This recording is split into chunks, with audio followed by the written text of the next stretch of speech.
아멘. 이번 7월의 마지막 주 오늘도 선교사님을 모시고 함께 귀한 말씀 또 간증을 듣도록 하겠는데요. 오늘 선교사님을 소개하는 제 마음이 아주 조금 다릅니다. 왜냐하면 이우진 선교사님은 저랑 나이도 좀 저보다 좀 어리신가요? 괜히 또 어린데 또 하지만 같이 성가대를 섬겼고 찬양 사역을 함께 했고 또 집사로 계속 있다가 또 교육자가 되었고 그리고는 교육자 7년 후에 또 선교사로 또 이렇게 나아가 베트남에서 13년 동안 선교사로 사역하시다가 이제 서울로 들어오셔서 지금 안산 M센터에서 또 이주민들을 위한 사역을 계속 진행하고 계시는 주님의 귀한 종이십니다. 오늘 기대가 됩니다. 오늘 말씀 속에서 하나님께서 어떤 말씀을 해주실지 저도 기대가 되는데요. 오늘 말씀은 신명기 6장 4절에서 9절까지의 말씀입니다. 신명기 6장 4절에서 9절까지의 말씀 함께 한 절씩 제가 읽고 또 여러분이 읽고 하겠습니다. 이스라엘아 들으라. 우리 하나님 여호와는 오직 한 분이신 여호와이시다. 너는 내 온 마음을 다하고 영혼을 다하고 힘을 다해서 내 하나님 여호와를 사랑하여라. 내가 오늘 너희에게 주는 이 명령들을 내 마음에 새겨 너희 자녀들에게 잘 가르치되 너희가 집에 앉아 있을 때나 길을 걸을 때나 누울 때나 일어날 때 그들에게 말해주라. 또 너는 그것들을 내 손목에 메고 내 이마에 둘러라. 그것들을 너희 집 문설주와 대문에 적어두라. 아멘. 내 하나님 여호와를 사랑하라 라는 제목으로 이우진 선교사님 귀한 말씀 전해주시겠습니다. 우리 하나님께 영광의 박수를 한번 환영해 볼까요?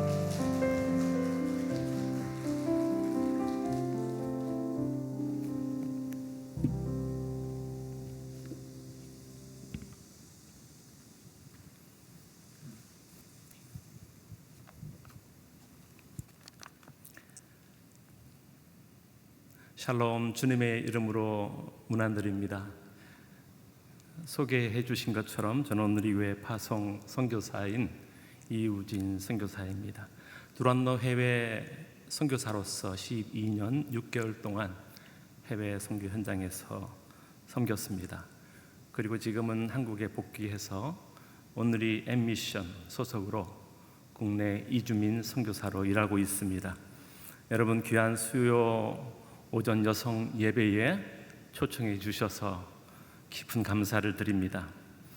먼저 저에 대한 간략한 소개와 현장에서의 이야기, 또 지금 새롭게 인도하시는 국내 이주민 선교사로서의 사역과 비전을 함께 나누고 싶습니다. 그리고 지금도 현장에서 수고하시는, 애쓰시는 저희 선교사님들을 위한 귀한 말씀 나눔, 그리고 우리 모두가 이 어려운 시대에 어떻게 선교사님들과 함께 하나님의 선교를 이루어 갈지 깊이 생각하고 함께 생각하고 공감하고 이해하고 또 그리고 함께 기도하는 시간을 가질까 합니다. 오늘의 교회 성도로서 저의 출발은 1990년 10월이었습니다. 그때부터 지금까지의 시간들을 간략히 정리해 보면 처음 시작은 오늘의 교회 성도로서의 10년의 기간입니다. 그 다음으로 오늘의 교회 목회자로서 7년간의 시간이었습니다. 그리고 오늘의 선교사로서 오늘 이 시간까지 13년 7개월의 기간입니다. 만 30년의 긴 시간을 오늘의 교회 성도로서 가족으로서 함께 지내왔습니다. 제 인생의 가장 큰 축복은 예수님을 만난 것이죠. 하나님의 자녀로 거듭난 은혜를 누린 것입니다. 그런데 그 은혜의 출발이 몸된 온누리 교회 성도됨으로 부터였다는 것입니다. 그 전부터 예수님을 믿었지만 주님을 인격적으로 만나고 구원의 감격과 은혜를 체험하고 주님 앞에 엎드렸던 그 시간이 온누리 교회 성도로서의 시간이었던 것을 기억합니다. 하나님께서 오늘의 교회를 통해서 주시는 많은 은혜와 축복은 말로 다 할 수 없습니다. 하영재 목사님을 통해서 주신 귀한 하나님의 말씀을 통해서 저의 삶을 완전히 새롭게 변화시켜 주셨습니다. 그리고 저의 인생을 새로운 길로 이끌어 주셨습니다.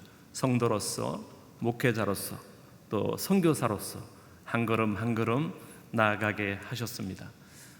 돌아보면 오늘의 교회 성도로서의 10년의 기간은 정말 신령과 진정으로 하나님을 예배하는 참된 예배자로의 부르심이었습니다.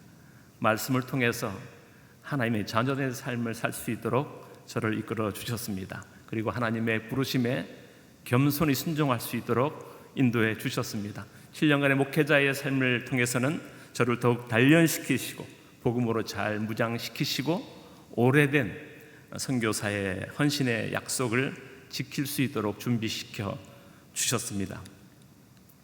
그리고 저는 2008년 1월에 교회에 파송을 받고 공산권인 동남아시아 V국으로 파송을 받게 됩니다. 오늘이 선교사로서 해외 선교 현장에서의 12년 6개월은 한마디로 고백한다면 놀라우신 하나님의 은혜입니다. 놀라우신 하나님의 은혜입니다. 공안들의 감시가 제재와 방해와 공격이 너무나 컸습니다. 그럼에도 불구하고 잘 극복하고 이겨내게 해 주셨습니다. 그 어려움 가운데서도 10년의 기간에 걸쳐서 신학교 사역을 감당케 하시고 60여 명의 목회자를 배출을 했습니다. 그 중에 절반 이상은 지금도 그 나라에서 CNMA 교단, 장로교단, 침례교단, 감리교단, 순복음교단 여러 흩어진 교단에서 아주 훌륭한 목회자로 사역을 하고 있습니다. 그 중에 절반 이상도 나머지 졸업생들도 현지 목회자를 돕는 귀한 동역자들로 열심히 교회를 섬기고 있습니다. 그리고 2011년부터 시작했던 것으로 기억합니다. 지금 10년 가까이 됐는데요. 오늘이 여름 캠프 프로그램인 어드벤처 캠프 프로그램을 그 나라 전국 교회에 보급하는 일을 하게 하셨습니다. 최남단 메콩강 삼각주 지역의 교회부터 최북단 중국 접경 높은 산악지대의 소수 종족 지역 교회에 이르기까지 1800km가 넘는 그 전국 곳곳에 20여 개의 교단 그리고 수백 개의 교회가 저희 어드벤처 프로그램을 가지고 여름 캠프를 진행하고 있습니다. 아마 지금 이 여름도 곳곳에서 우리 여름 프로그램을 진행하고 있는 줄 압니다. 오늘의 교회 차세대 본부와 또 아름답게 오늘이 융합선교의 귀한 모델을 만들어갈 수 있게 해 주셨습니다. 저는 신학교 사역으로 인하여 여러 차례 공안들에게 불려가고 조사와 신문을 받았습니다. 그리고 마지막 결국은 강제 출구 조치를 당하게 되었습니다. 그것은 현장 사역 만 7년째인 2014년 11월의 일입니다.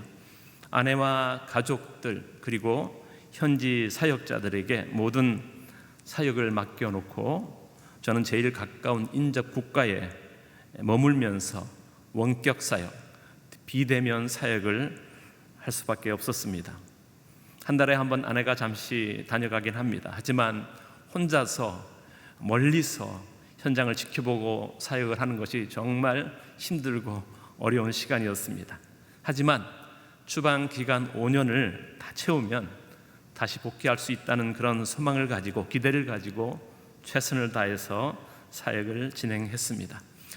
그러던 중에 2019년입니다. 2019년 5월에 하나님께서는 저희 오늘의 교회가 1996년 입양한 15개의 미전도 종족이 있습니다. 그 미전도 종족 중에 하나인 미얀마의 인따족 선교를 섬길 수 있는 기회를 허락해 주셨습니다. 본부에서 인접 국가에 있느니 조금 더 미얀마에 가서 그 인따족 선교를 좀 도와주면 어떠냐라는 제안이 있어서 순종하는 마음으로 그것으로 옮기게 됐습니다. 미얀마 양곤에서도 버스로 12시간 거리에 있는 동북부 깊은 산악지대인 냐옹세라는 소수 종족 마을로 거처를 옮겼습니다. 그곳에는 일레 호수라는 넓은 호수가 있습니다. 우리 인따족은 그곳에서 물고기를 잡으며 생활하는 아주 작은 소수 종족입니다. 그곳에서 1년 5개월이라는 길지 않은 시간이었지만 오늘의 교회가 입양한 백성들을 마음에 품고 오늘의 선교가 미루어 두었던 오랜 숙제를 감당할 수 있는 그런 은혜의 시간이었습니다. 지금 미얀마가 힘들고 어려운 상황입니다. 미얀마 백성들은 코로나 팬데믹의 고통에 더해서 군사 쿠데타로 말미암아 더 큰 어려움을 겪고 있습니다. 지금도 현장에 남아서 사역하시는 저희 오늘의 선교사님들이 계십니다. 열심히 인따족 교회와 성도들 그리고 자녀들을 섬기고 계시는 우리 이상호 박선희 선교사님이 계십니다. 그리고 20년간 저희보다 앞서서 인따족 복음화의 선봉에 서서 유일한 인따족 교회를 개척하신 저희 오늘의 교회 파송 현지 사역자인 야마우 목사님과 예병지 교회 그리고 여러 성도들이 있습니다. 여러분 미얀마를 위해서 우리 선교사님을 위해서 또 현지 교회를 위해서 끊임없이 기도해 주시기를 간절히 부탁드립니다.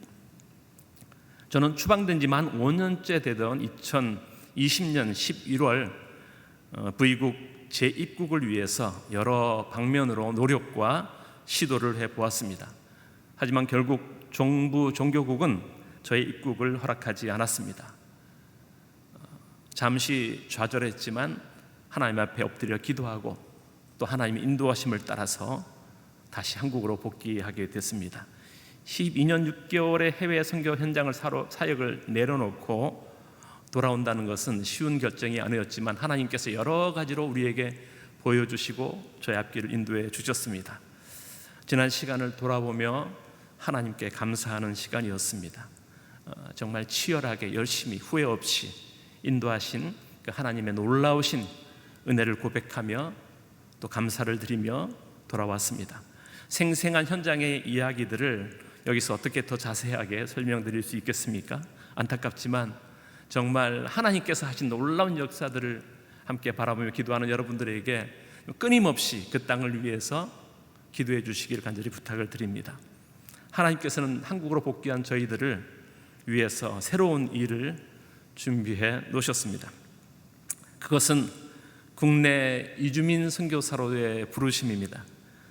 저는 해외 선교사로서의 마지막 선교 편지에서 이렇게 썼습니다. 저희의 남은 이 세상에서의 시간을 이제 성도로서 선교사의 삶을 살겠습니다. 그동안 후원해 주셔서 너무나 감사합니다. 그동안 기도해 주셔서 감사합니다. 이런 마지막 인사를 드리고 한국으로 돌아왔습니다. 그렇게 복귀한 저희들에게 교회와 선교 본부에서 이주민 선교사로 저희를 다시 불러주셨습니다. 그리고 새롭게 시작된 남양주 온누리 M센터 사역을 저희에게 맡겨주셨습니다.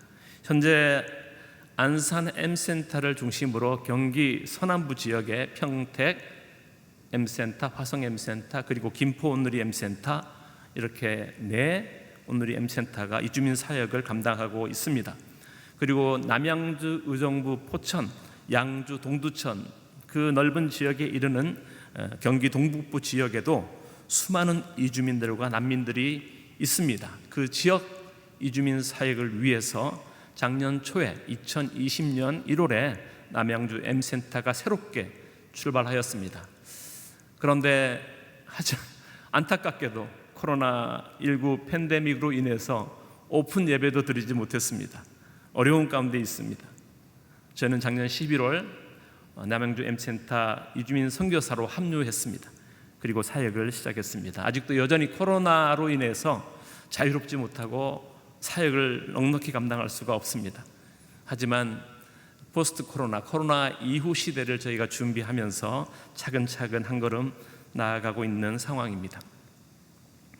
현재 남양주 M센터에서 진행하는 사역들을 잠깐 소개하고 싶습니다. 먼저는 저희의 궁극적인 목표인 이주민 예배 공동체 사역입니다. 현재 저희 M센터에서는 힌디어 예배, 네팔어 예배 두 예배가 현지 언어 예배가 드려지고 있습니다. 16년 전 남양주 온누리 교회에서 시작된 이주민 예배를 저희 센터에서 위임받아서 예배 공동체를 세워가고 있습니다. 역시 코로나19로 말미암아 전도와 부흥에 굉장히 목말라 하고 있습니다.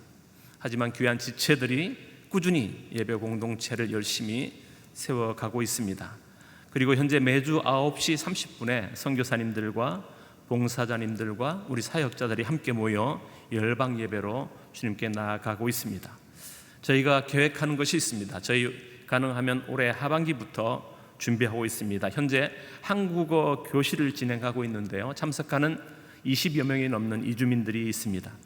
그 이주민들을 대상으로 1시에 오는 이주민 한국어 교실 수강생들을 11시로 일찍 초청해서 열린 열방 예배로 드릴 것을 준비하고 있습니다. 단순히 한국어를 가르치는 것만으로 그치지 않고 복음으로 그들을 인도할 수 있는 그런 통로가 될 수 있기를 기도하며 열심히 섬기고 있습니다. 그리고 현재 엑츠 신학대학원 신학생들, 외국인 유학생들을 대상으로 한국어 교실도 운영하고 있습니다.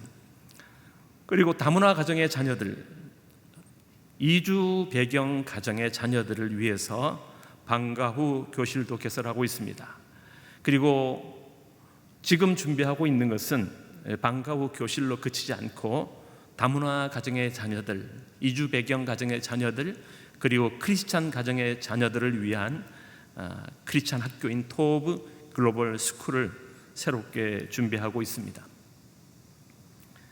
토브 글로벌 아카데미.com, 저희가 준비하고 있는 토브 글로벌 스쿨의 홈페이지입니다.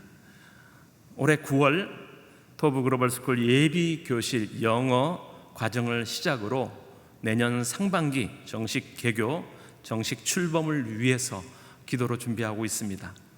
해외 선교 현장이든지 국내 이주민 선교 현장이든지 어디든지 저희 선교의 가장 전략적인 선교의 타겟은 바로 자라나는 아이들임을 부인할 수 없습니다. 순백의 도화지 같은 아이들의 마음에 예수 그리스도의 복음으로 아름답게 새겨가는 일이야말로 너무나 중요하고 효과적인 선교이기 때문입니다. 또 한국 사회에 도래한 다문화 시대를 준비하며 또 우리 교회가, 우리 성도들이 함께 지향해야 할 사역입니다. 다문화 아이들을 모아서 건강한 문화로, 건강한 자녀들로 자라가게 하기 위해서 우리에게 필요한 것은, 우리가 그들에게 가르쳐야 하는 것은, 그들을 인도해야 하는 것은 한국의 문화도 아니고 세상의 문화도 아닙니다. 그것은 바로 하나님의 문화, 예수 그리스도의 문화입니다. 그런 분명한 목표와 비전을 가지고 열심히 준비하고 있습니다. 여러분 기억하고 기도해 주시면 고맙겠습니다. 앞서 읽었던 신명기 말씀 가운데 6절에서 9절까지의 말씀을 제가 한번 다시 읽어보겠습니다. 오늘 내가 명하는 이 말씀을 너는 마음에 새기고 내 자녀에게 부지런히 가르치며 집에 앉아 있을 때든지 길을 갈 때든지 누워 있을 때든지 일어날 때든지 이 말씀을 강론할 것이며 너는 또 그것을 네 손목에 매어 기호로 삼으며 내 미간에 붙여 표로 삼고 또 내 집 문설주와 바깥문에 기록할지니라. 우리의 다음 세대들이, 우리의 자녀들이 이 말씀 붙들고 세상을 이기고 진정한 하나님의 백성 되는 놀라운 꿈을 꾸고 있습니다.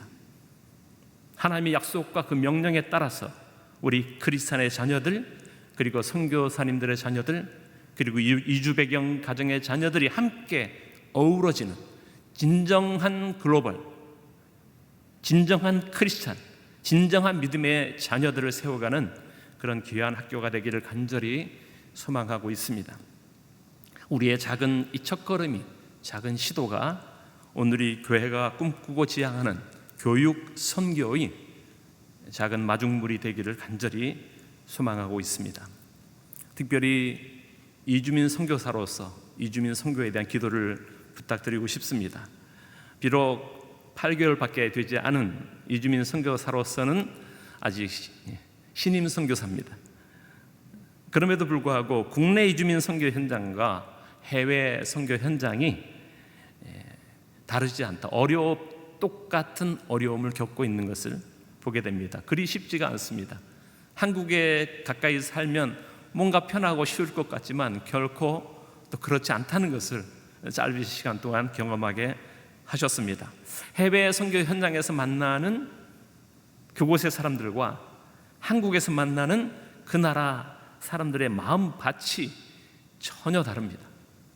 똑같은 미얀마 백성인데 그곳에서의 만남과 이곳에서의 만남은 너무나 현격한 차이가 있습니다. 한국에 들어온 이주민들은 마음을 꽁꽁 여미고 있습니다. 현장에서는 우리가 다가가면 그들은 마음을 활짝 열고 환영해 줍니다. 기뻐 맞아줍니다. 친구가 되기를 간절히 소망합니다. 한국어를 한마디로도 나누고 싶어 합니다. 그런데 한국 이주민 선교 현장은 결코 그렇지 않습니다. 깜짝 놀랐습니다. 그들의 마음 문을 열고 친구가 되는 것이 정말 어렵습니다. 그래서 우리의 가장 큰, 가장 중요한 숙제는 그들의 마음 문을 열고 그들과 친구가 되고 그들과 가족이 되는 일입니다. 그리고 그들의 열린 마음에 드디어 복음의 씨앗을 심을 수 있기 때문입니다. 그래서 이렇게 기도합니다. 겸손히 이주민들의 친구가 되게 인도해 주십시오. 그들의 마음문이 활짝 열리게 인도해 주십시오. 그들의 마음밭에 지혜롭게 복음의 씨앗을 심게 해 주십시오. 그래서 아름답게 열매 맺게 하시고 그들이 고향으로 돌아갈 때 복음의 깃발을 들고 그들의 가족에게, 그들의 친구에게, 그 땅의 백성에게 나아가게 해 주십시오. 이렇게 열심히 기도로 나아가고 있습니다. 점점 이주민들이 늘어나는 이 시대에 한국 교회가 감당해야 할 분명한 사명이 있습니다. 오늘이 이주민 선교가 잘 준비되기를 간절히 소망합니다. 한국 교회의 이주민 선교를 돕고 이끌어가는 그런 선봉의 역할을 잘 감당하기를 간절히 소망하며 한 걸음 한 걸음 나아가고 있습니다. 저희만 가는 것이 아니라 우리 모두가 함께 가야 할 길입니다. 함께 기도해 주시고 또 마음과 관심과 사랑을 가지고 함께 해 주시기를 간절히 부탁드립니다. 우리 모두는 바야흐로 새로운 시대를 맞고 있습니다. 그것은 우리가 바로 직면하고 있는 4차 산업혁명 시대입니다.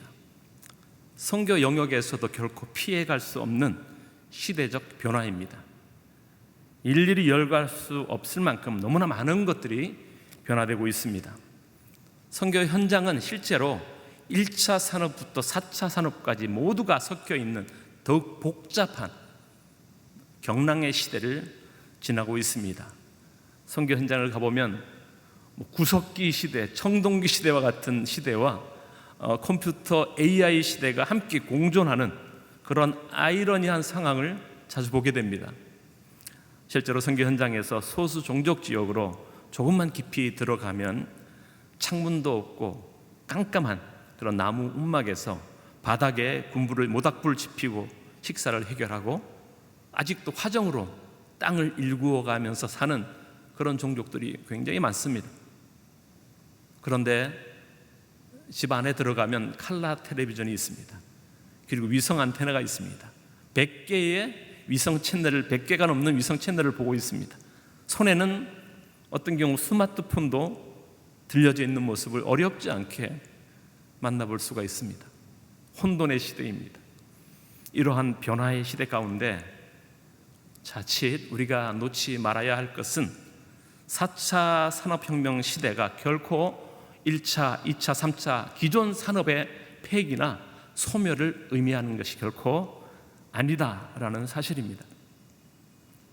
4차 산업시대로 인한 AI, 인터넷, 컴퓨터의 발전과 지금 현재 코로나 팬데믹으로 일어나는 여러 상황과 이런 사건들이 한꺼번에 들이닥침으로 인해서 혼란을 겪고 있는 것이 사실입니다.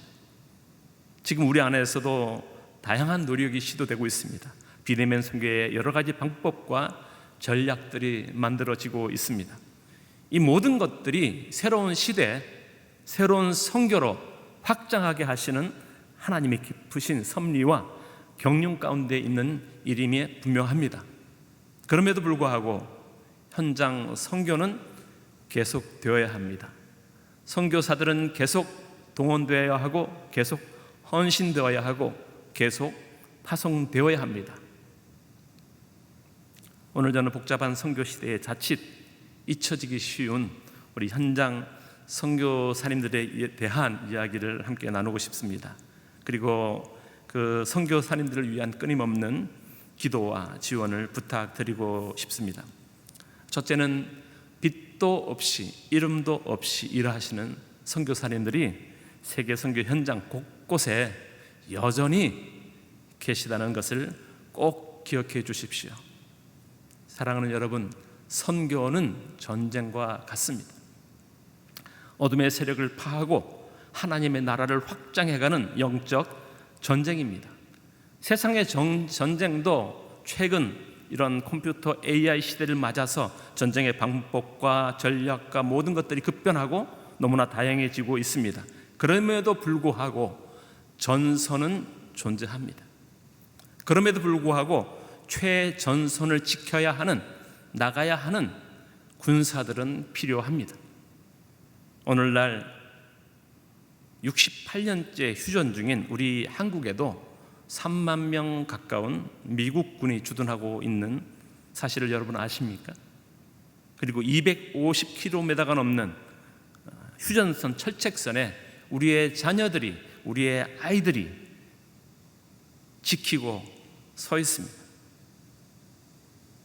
바다에서, 공중에서, 그리고 멀리 후방에서 미사일 또는 공중 폭격 등으로 적진을 초토화할 수 있어도 결국 그 땅에 깃발을 꽂고 그 땅을 점령하는 것은 최전선에 배치된 용사들입니다.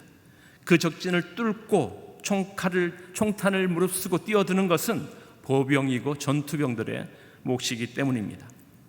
세계 최고 군사력과 첨단 장비로 무장했던 미국이 베트남 전쟁에서 패전하고 물러났던 것이 이를 잘 보여주는 사례입니다. 엄청난 화려로 맹폭을 했지만 결국 그 땅에 승리의 깃발을 꼽지 못했습니다. 공산 정권으로 통일되고 말았습니다. 안타까운 일입니다. 현장의 선교사들은 한 손에 총을 들고 한 손에 복음의 깃발을 들고 때로는 적진을 향해 돌진해 나가는 그런 보병, 군사, 용사들입니다. 선교사들은 엄청난 무기와 장비로 전쟁을 마음껏 휘두르는 그런 슈퍼맨이 아닙니다. 우리 선교사님들에게는 오직 말씀의 검과 복음의 깃발이 들려 있을 뿐입니다. 선교 현장은 다툼과 분쟁이 없이 평화롭게 협상하는 장소가 아닙니다. 서로 조율하고 서로 잘 합의하고 악수하는 그런 나이스한 외교의 장터가 아닙니다. 총탄이 날라드는, 생명을 무릅쓰고 뛰어가는 전쟁의 현장입니다.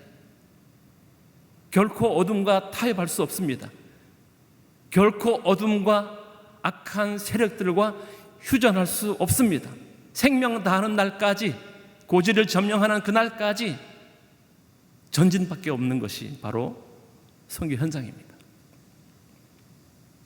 마치 이미 휴전이 선포되었음에도 불구하고 아직도 고지를 탈환하기 위해서 빗발치는 총탄을 뚫고 고지를 지키고 고지를 향해 돌진하는 그런 용사들과 다르지 않습니다. 아무리 본부에서 퇴각을 명령해도 그 고지를 지키기 위해 그 지엄한 군명을 거역하면서 끝까지 고지를 사수하는 용사들이 선교사들입니다. 그들은 결국 죽음이 될 수도 있습니다. 이름도 없는 무명용사의 무덤에 묻힐 수도 있습니다. 하지만 그 고지를 지킴으로, 그 고지를 점령함으로 전쟁의 승기를 잡는 결정적 계기가 될 수도 있고, 그로 인해서 많은 백성들이 안정과 평안을 누릴 수도 있습니다.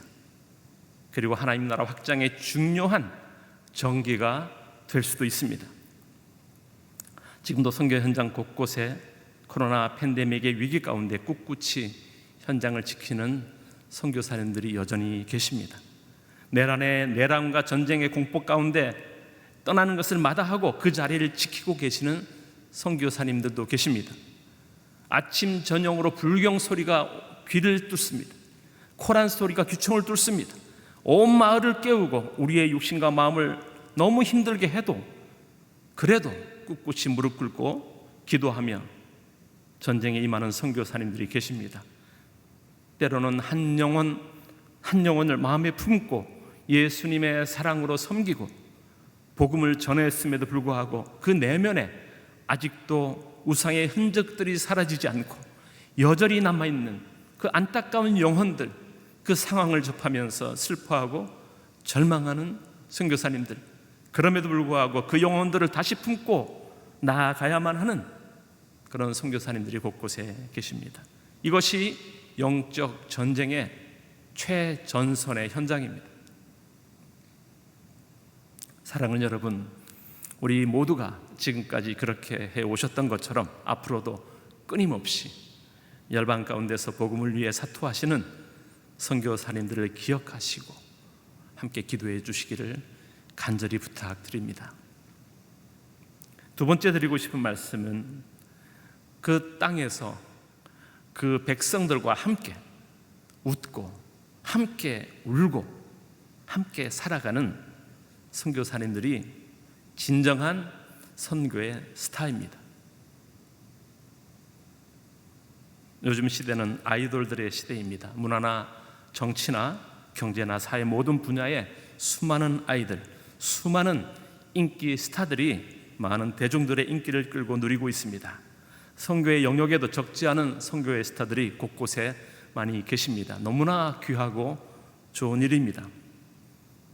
그런데 언젠가 제가 이런 말씀을 들었습니다. 오늘이 30년 선교에 선교 스타가 없다라는 자조적인 말을 듣고 너무나 놀랐습니다. 사랑하는 여러분, 그렇지 않습니다. 너무나 많습니다. 우리의 수많은 스타들이 현장 곳곳에 있습니다. 숨어있는 진정한 별들이 눈에 잘 보이지도 않고 드러나지 않지만 현장 곳곳에 보석과 같이 감추어져 있습니다. 하늘의 별들이 없는 것이 아니라 우리가 보지 못하는 것입니다. 너무 멀어서 때로는 구름이 가려서 우리가 보지 못할 뿐이지 지금 우리의 눈에 띄는 반짝반짝한 별들보다 더 크고 더 빛나고 더 아름다운 별들이 멀리 구름 저 뒤에 너무나 많은 별들이 있습니다.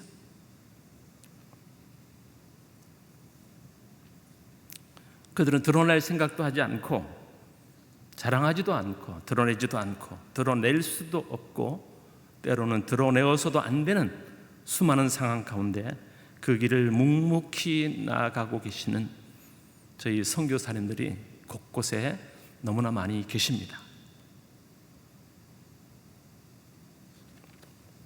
사랑하는 여러분 서서평 선교사님을 기억하시죠? 서서평 선교사님은 어느 누구도 부인할 수 없는 우리 한국 선교 역사의 진정한 스타입니다. 하지만 정작 선교사님을 파송한 미국에서는 선교 기록 깊숙한 곳에서 이름자 하나 정도 살펴볼 수 있는 아무도 기억하기 힘든 그런 무명의 선교사였습니다. 저희조차도 사실 그분에 대해서 알고 감사하고 기린 것은 그분이 세상을 떠난 한참 후에 일이었습니다. 23년의 불꽃 같은 삶을 바쳤던 파란 눈의 이방인 서서평 선교사님, 그의 육신은 사라지고 그의 시리도록 아픈 희생만 오늘도 우리 한국 성도들의 가슴을 타고 흐르고 있는 우리의 진정한 스타 선교사입니다. 조선인의 친구가 아니라 그저 조선인으로 살았던 하나님의 사람입니다. 그분은 잊혀진 그 많은 세월 속에서도 분명히 진정한 우리의 선교의 스타였던 것을 기억합니다. 사랑하는 여러분, 오늘날 지금도 우리의 눈에 보이지는 않아도 드러나지 않아도 수많은 진정한 별 같은 선교사님들이 곳곳에 계십니다. 하나님 앞에 겸손히 무릎 꿇고 하나님만 바라보며 나아가는 선교사님들입니다. 사람은 누구나 눈에 보이는 것, 그 보이는 것에 관심을 가질 수밖에 없습니다. 그러나 그것이 전부가 아닙니다. 눈에 보이는 것이 다가 아닙니다. 우리가 또 기억해야 할 것은 비록 신문에 나지 않았어도, 방송을 타지 못했어도, 많은 사람들에게 회자되고 알려지지 않았어도 현장 곳곳에 빛나는 별들이 진정한 선교사님들이 계시다는 사실입니다. 하지만 모든 선교사가 다 그렇다는 것은 결코 아닙니다. 또 그럴 수도 없습니다. 그래서도 안 됩니다. 최전선의 용사들은 때로는 지쳐서 무기력하게 낭망하고 좌절하여 하나님 앞에 엎드러져 있을 수도 있습니다. 가끔은 전쟁터에 적응하지 못하고 힘들어하고 또 주변의 많은 동료들을 힘들게 하는 그런 상황도 있을 수 있습니다. 고지를 탈환하기는커녕 연전연패하며 전이마저 잃어버린 그런 현장, 그런 선교사님도 계실 줄 믿습니다. 때로는 부상병으로, 폐잔병으로 낙오하고 후방으로 복귀되기도 합니다. 그렇지만 어떻게 하겠습니까? 그런 곳이 바로 전쟁터입니다. 승리자만 있는 곳이 전쟁터가 결코 아닙니다. 그럼에도 불구하고 하나님께서는 그 모든 분들을 통해서 하나님 나라 확장을 이루어 가십니다. 그것이 바로 하나님의 선교입니다. 이런 현장의 이야기를 예를 들어서 속속들이 소개하고 싶지만 정말 생생하게 그 모습을, 그 상황을, 그 은혜와 그 감동을 전하는 것은 결코 쉬운 일이 아닙니다. 그리고 그런 능력이 사실 아무에게나 있는 것도 아닙니다. 특히 사역에 집중하고 몰두하는 대부분의 현장 선교사들에게는 너무나 벅찬 과제입니다. 때로는 정부와 공안의 감시와 제재로 인해서 현장 이야기를 마음껏 전하지 못하는 어려운 그런 현장도 너무나 많습니다. 중국과 베트남 같은 공산권이 그렇습니다. 그리고 극단적인 이슬람 강성 지역의 나라들이 그렇습니다. 그들에게 있어서 현장의 이야기를 많은 사람들에게 마음껏 전하는 것은 불가능한 일입니다. 너무나 위험한 일입니다. 가끔 최선을 다해 보고하고 자세히 알려드려도 동일하게 생생하게 현장을 알고 공감하고 이해하는 것도 너무나 어려운 일입니다. 사실 저와 여러분 우리 모두가 서로 바쁜 삶을 살아가고 있기 때문입니다. 현장에 대한 올바른 이해, 그리고 그것을 찾고 그것을 제대로 알리고 함께 지원하고 함께 동역하고 함께 기도하는 것은 선교사들과 현장의 책임만이 결코 아닙니다. 교회와 본부와 우리 모든 성도들이 함께 도와주셔야 합니다. 함께 감당해 주셔야 합니다. 우리가 함께 나눌 몫입니다. 서서평 선교사님과 같이 모든 일들이 지난 후에 훗날 그곳에, 그 땅에, 그 나라에, 선교 역사에 우리 선교사님들의 자랑스러운 이야기가, 이름이 기록될 줄 믿습니다. 그것이 진정한 스타입니다.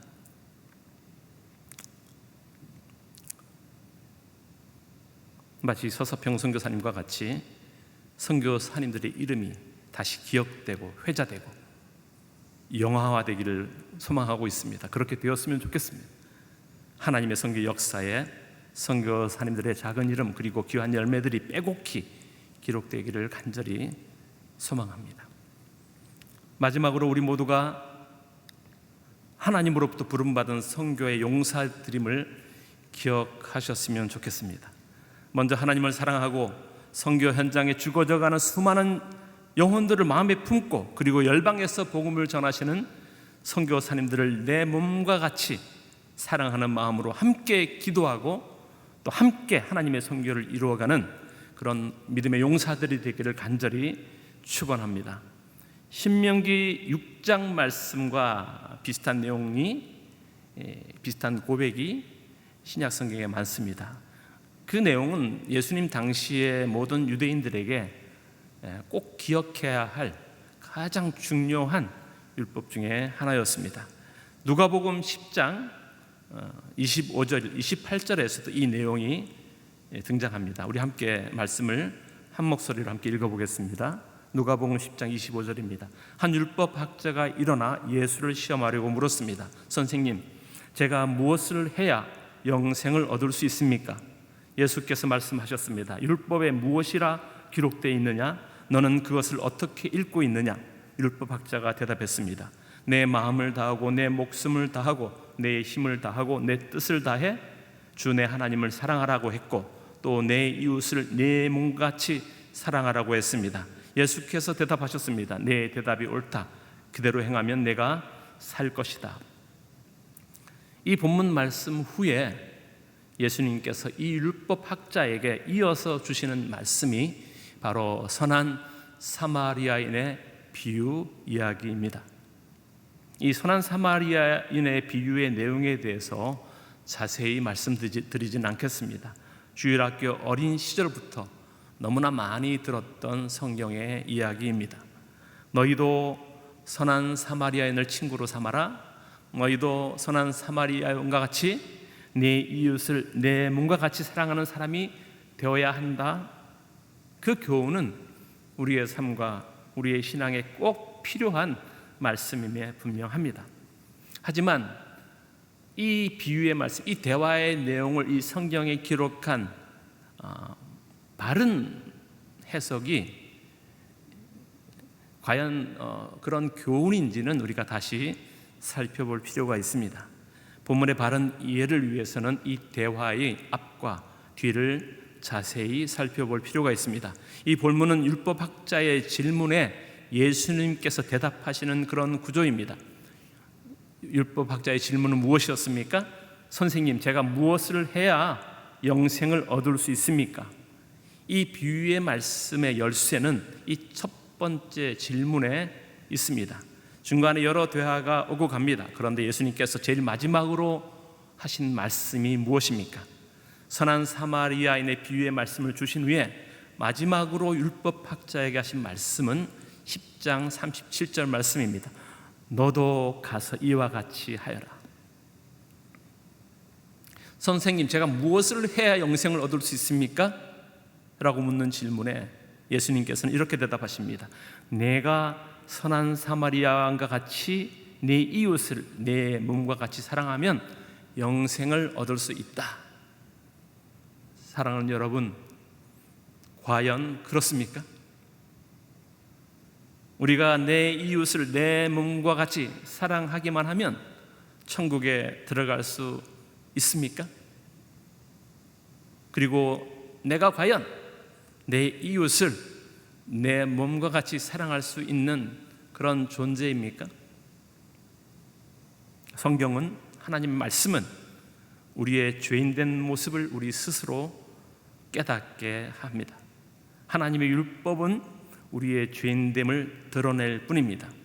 하나님의 율법 앞에 우리의 부족함, 우리의 연약함, 죄에서 온전히 벗어나지 못한 우리의 진정한 모습을 자복하고 엎드릴 수밖에 없습니다.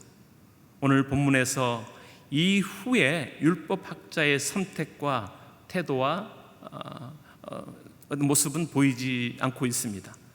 그런데 이 본문과 병행이 되는 성경의 여러 구절들이 있습니다. 그 중에 하나가 데자뷰 같은 곳이 있습니다. 마가복음 10장에 있습니다. 부자 관원의 이야기입니다. 부자 관원이 예수님께 묻습니다. 선생님, 선하신 선생님, 제가 영원한 생명을 얻으려면 어떻게 해야 합니까?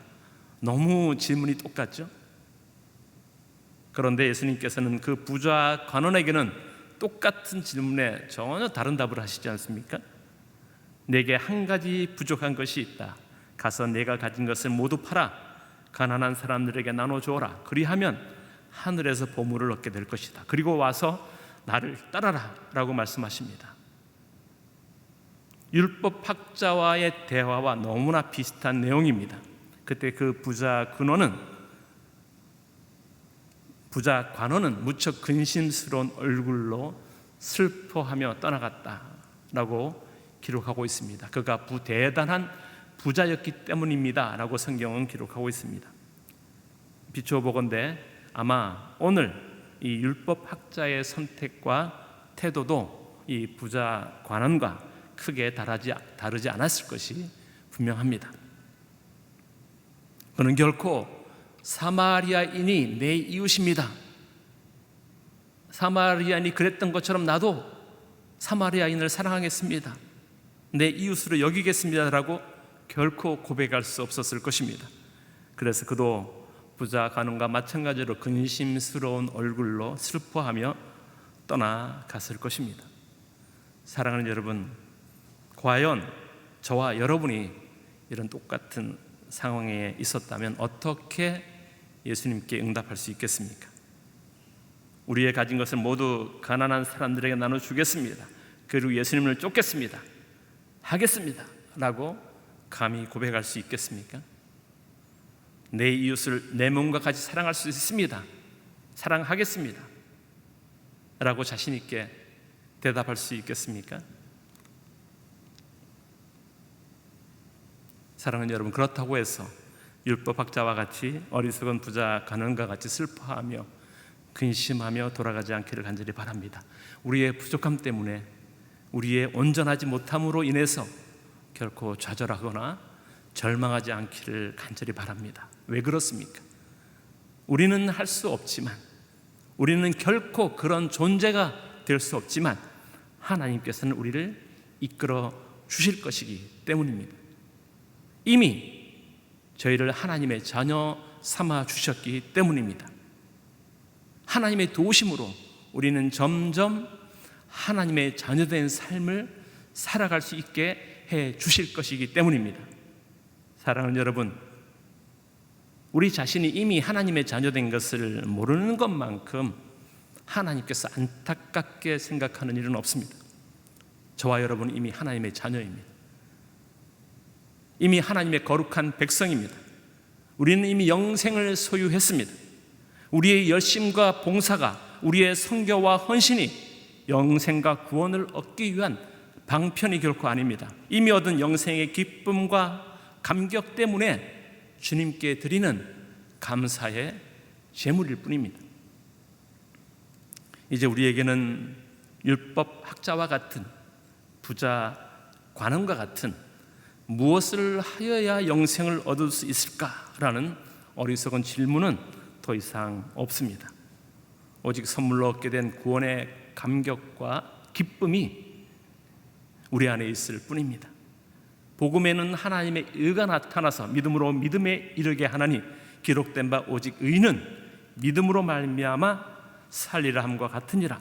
우리의 노력이 아닌 우리에게 허락하신 복음의 능력이 우리를 거룩한 하나님의 백성으로 변화시켜 나갈 것입니다.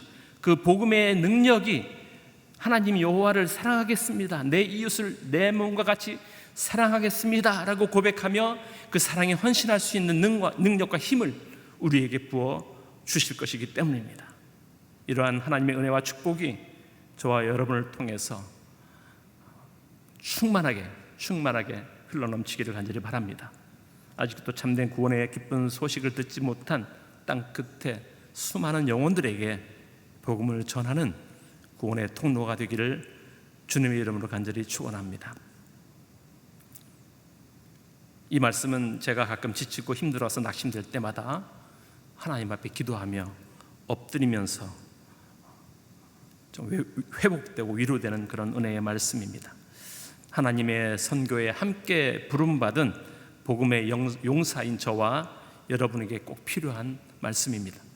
우리에게는 하나님을 사랑하고 또 내 이웃을 내 몸과 같이 사랑하는 그 마음이 꼭 필요합니다. 그 사랑의 마음이 없이 영적 전쟁의 전선에 서는 것은 정말 위험한 일입니다. 그래서 오늘도 하나님 앞에 기도로 나아가는 것입니다. 감히 하나님을 사랑할 수 없습니다. 있다고 내 이웃을 내 몸과 같이 사랑할 수 있다고 자신할 수 없습니다. 우리를 공격하고 비방하고 복음을 가로막는 니느웨와 같은 어둠의 땅을, 어둠의 백성들을 끝없는 사랑의 마음으로 품고 나아가는 것은 너무나 힘들고 어려운 일입니다. 두드리고 두드려도 열리지 않는 그 상한 심령들을 끝까지 포기하지 않고 하나님의 사랑으로 품는 것은 너무나 힘든 일입니다. 하나님, 부족하고 연약한 저를 긍휼히 여겨 주십시오. 저에게 하나님의 사랑의 마음을 품게 해 주십시오. 날마다 하나님 앞에 기도하며 나아갑니다. 한없이 작고 부족한 저를 불러주시고 사용해 주시는 하나님의 놀라우신 사랑과 은혜에 감격하고 기뻐합니다. 그 사랑을 절하지 않고는 견딜 수 없는 뜨거운 마음으로 주님 앞에 나아갑니다. 하나님, 우리를 붙들어 주시옵소서. 우리 함께 기도하고 함께 동역하고 함께 나아가는 우리 모두가 되기를 주님의 이름으로 축복합니다. 사랑하는 여러분, 우리 함께 기도하지 않으시겠습니까? 먼저 우리 자신을 하나님 앞에 내려놓기를 바랍니다. 우리 안에 잃어버린 하나님의 사랑을 회복해 주십시오. 우리에게 사랑의 마음을 부어 주십시오. 자녀를 향한, 남편을 향한, 이웃을 향한, 영혼들을 향한 긍휼히 여기는 그 안타까운 사랑의 마음을 부어 주십시오. 하지만 우리는 너무나 연약합니다. 주님의 도우심이 없이는, 주님의 인도하심이 아니면 한 걸음도, 한 영혼도 품을 수 없는 연약함을 주님 앞에 고백합니다. 하나님, 그럼에도 불구하고 우리를 자녀 삼아주신 놀라운 구원의 능력으로 하나님의 사랑을 회복하게 인도해 주시옵소서. 함께 동성으로 기도하며 나가겠습니다. 사랑의 하나님 아버지, 감사와 찬양과 영광을 돌려드립니다. 죽을 수밖에 없는 저희들, 제 가운데 허덕일 수밖에 없는 저희들을 하나님의 자녀 삼아주심을 감사합니다. 하나님의 백성 삼아주심을 감사합니다. 하지만 너무나 연약하고 힘들고 어렵습니다. 사랑할 수가 없습니다. 섬길 수가 없습니다. 안타깝습니다. 하나님, 우리 마음을 주장하여 주옵소서. 하나님, 우리 마음이 주님 앞에 기쁨이 되게 도와주시고 하나님을 진정으로 사랑할 수 있는, 내 이웃을 내 몸과 같이 진정으로 사랑할 수 있는 그런 하나님의 사랑을 우리 가운데 부어 주시옵소서. 우리를 공격하고 비방하는 많은 사람들, 많은 어두움들, 복음을 가로막는 사탄의 무리들, 그 무리들을 마음에 품고 그 백성들을 마음에 품고 하나님의 사랑으로 나아갈 수 있는 저희에게 인도해 주시기를 간절히 원합니다. 아무리 두드려도 열리지 않는 그들의 영혼들을 향해 나아갑니다. 하나님, 끝까지 주님의 사랑을 품고 나아가기를 원합니다. 주님, 허락하여 주옵소서. 우리 연약 가운데 능력으로 함께 해주시고 우리 안에 날마다 샘솟는 구원의 은혜로 채워주시고 절하지 않고는 견딜 수 없는 뜨거운 마음으로 그 복음의 능력으로 주님 허락하신 그 영혼들 앞에 나아갈 수 있는 저희에게 인도해 주시기를 간절히 원하옵고 기도합니다. 우리 두 번째로 선교사님들을 위해서 함께 기도해 주십시오. 코로나 팬데믹의 위기 가운데 너무나 힘들고 어려운 상황 가운데 있습니다. 가정과 건강을 지켜주십시오. 영적으로 깨어있게 인도해 주십시오. 변화와 환난과 어려운 시대에 낭망하고 좌절하지 않게 인도해 주십시오. 주님의 음성을 듣게 하시고 넉넉히 감당할 수 있는 선교사님들 되게 해주십시오. 저희 영적 전쟁에서 선교사님들을 굳건히 지켜주십시오. 사역의 기름 부어주시고 모든 선교사의 마음과 사랑의 마음을 회복하여 주셔서 진정으로 그 땅을 사랑하는 그 백성들과 함께 웃고 함께 울고 함께 살아가는 귀한 진정한 별같은 선교사님들 되게 인도해 주시옵소서. 우리 선교사님들을 위해서 함께 통성으로 기도하겠습니다. 사랑의 하나님 아버지, 감사와 찬양과 영광을 돌립니다. 흩어져 있는 세계 곳곳에 흩어져 있는 많은 선교사님들을 주님 앞에 올려드립니다. 어렵고 힘든 상황입니다. 코로나 팬데믹으로부터 많은 선교사님들이 위기에 처해 있습니다. 주님, 붙들이 여겨주시고 긍휼히 여겨주시고 주님 지켜보호해 주시옵소서. 가정을 지켜주시고 건강을 지켜주시옵소서. 주님, 선교사들에게 성령으로 충만하게 함께해 주셔서 더욱 민감하게 깨어있게 하시고 이 급격하게 변화되는 시대에 환난에 결코 낭망하지 않게 하시고 좌절하지 않게 인도해 주시옵소서. 주님의 말씀에 귀 기울이게 하시고 세밀한 하나님의 음성을 듣게 하시고 넉넉히 감당할 뿐만 아니라 담대히 감사와 기쁨으로 나아가는 귀한 선교사님들 되게 하여 주옵소서. 하나님 아버지, 총탄이 넘어드는 그 빗발치는 그 전쟁의 영적 전쟁의 상황에서 우리 선교사님 한 사람 한 사람을 붙들어 주시옵소서. 허락해진 사역 가운데 진행되는 모든 사역 가운데 기름 부어 주셔서 하나님 기적 같은 역사가 선교 현장 곳곳에서 일어나게 하여 주옵소서. 초대교회에 일어났던 아름다운 기적의 역사들이 선교사님들이 구하는 그 영혼마다 그 땅마다 일어나게 도와주셔서 놀라운 하나님의 땅, 하나님의 역사들이, 하나님의 그 아버지 하나님의 복음의 능력들이 그 땅 가운데 발휘될 수 있도록 축복해 주시고 일어나게 인도해 주시기를 간절히 원합니다. 사랑하는 하나님, 모든 선교사님들에게 사랑의 마음을 회복하여 주옵소서. 진정으로 그 땅을 사랑하는 선교사님들 되게 하여 주옵소서. 진정으로 그 땅의 백성들과 함께 울고 함께 웃고 함께 동락하는 귀한 선교사님들 되게 도와주시고, 하나님 진정으로 별 같은 선교사님으로 주님께서 세워주시기를 간절히 원하고 기도합니다. 마지막으로 저 이주민 선교를 위해서 함께 기도하기를 원합니다. 안산 M센터와 흩어져 있는 내 선교 오늘이 M미션을 축복해 주셔서 이주민 선교의 건강한 모델로 잘 성장하고 발전할 수 있도록 인도해 주십시오. 특별히 남양주 M센터가 경기 동북부 이주 근로자 난민 유학생 다문화 가정에 하나님 복음을 전하는 전진 기지가 되게 인도해 주십시오. 드려지고 있는 현지 모든 언어권 예배를 축복해 주옵소서. 그냥 예배 모임에 그치지 않고 예배 공동체로 성장하게 하시고, 나아가서 미셔널 처치 선교적 공동체로 세워가는 그런 교회 되게 인도해 주옵소서. 특별히 함께하는 많은 사역들이 있습니다. 기름 부어 주시고 그 모든 일들을 통해서 복음의 문을 열고 그들의 마음 문을 열고 그들의 마음 가운데 복음을 심는 놀라운 역사를 허락하옵소서. 더브 글로벌 스쿨 위해서 기도해 주십시오. 앞서서 부탁드렸던 것처럼 겸손히 이주민들의 친구가 되게 하시고 그들의 마음을 활짝 열리게 하시고 그들의 마음밭에 지혜롭게 복음의 씨앗을 심게 하시고 아름답게 열매 맺게 인도해 주옵소서. 그들이 고향으로 돌아갈 때 복음의 깃발을 들고 그들의 가족들에게, 그들의 친구들에게, 그 땅의 백성들에게 나아가는 아름다운 선교의 열매가 우리 오늘 이 미션을 통해서 일어나게 인도해 주시옵소서. 이주민 선교를 위해서 이렇게 통성으로 기도하겠습니다. 사랑과 은혜가 풍성하신 아버지 하나님, 우리 오늘 이 교회에 부어주신 이주민 난민 선교를 향한 아름다운 꿈과 비전을 인해서 감사와 영광을 돌립니다. 지금 5개의 M센터가 곳곳에서 그 주님 귀한 사역을 감당하고 있습니다. 하나님, 오늘 이 이주민 선교가 한국 이주민 선교의 건강한 모델로 성장하고 발전할 수 있도록 주님 인도해 주시옵소서. 아버지 하나님, 남양주 M센터를 주님 축복하시고 코로나 팬데믹으로 인해 어려움이 가해져 있지만 그러나 하나님 주님을 바라보며 주님 허락하신 그 비전과 아버지 꿈과 소망을 향해 함께 달려나가는 귀하게 쓰임받는 남양주 M센터 되게 도와주시옵소서.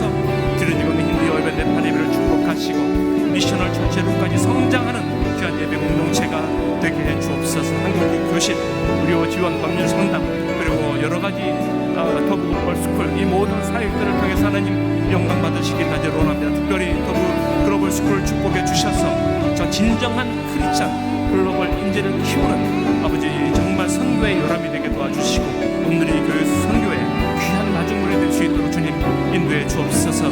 하나님, 무엇보다도 겸손한 마음, 사랑의 마음을 갖게 하옵소서.